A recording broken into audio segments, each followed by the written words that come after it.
บทเพลงของคุณเกษมคมสันต์จดหมายฉบับสุดท้าย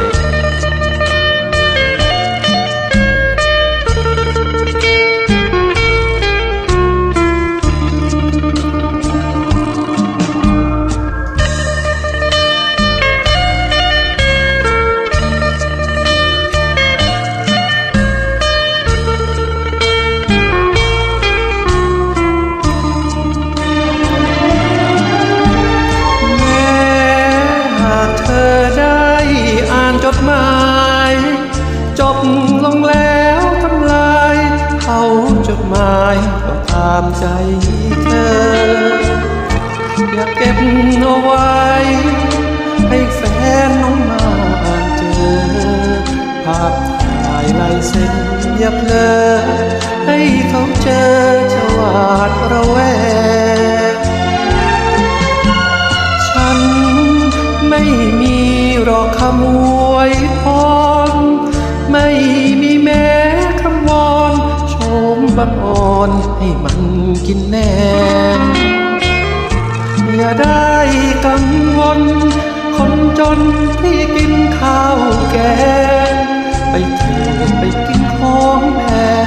นอนนุ่มไม่แดงให้มันสาใจภาพถ่ายจดหมายของเธอที่มีขอส่งคืนคนดีรับรองไม่มีอะไรเสียหายลันภาพเลอะเลือนเปรียบเหมือนลายเส้นตกไปฉันจูบน้ำตาฉันไหลโปรดอภัยเถิดนะควันตาและเป็นฉบับสุดท้าย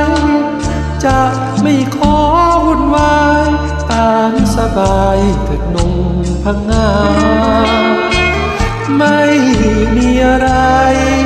มอบให้ในวันวิวา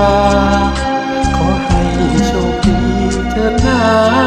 ขออำลาเธอด้วยเสียงเพลง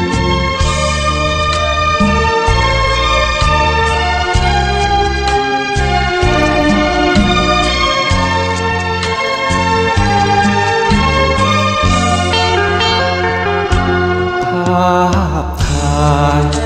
จดหมายของเธอที่มีขอส่งคืนคนดี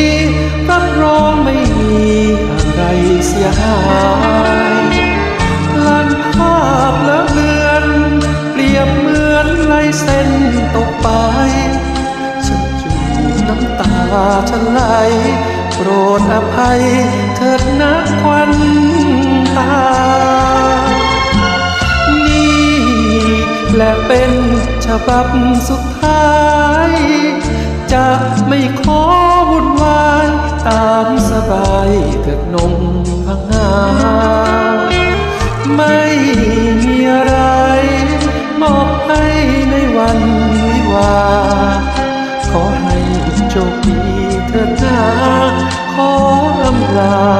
เธอด้วยเสียงเพลง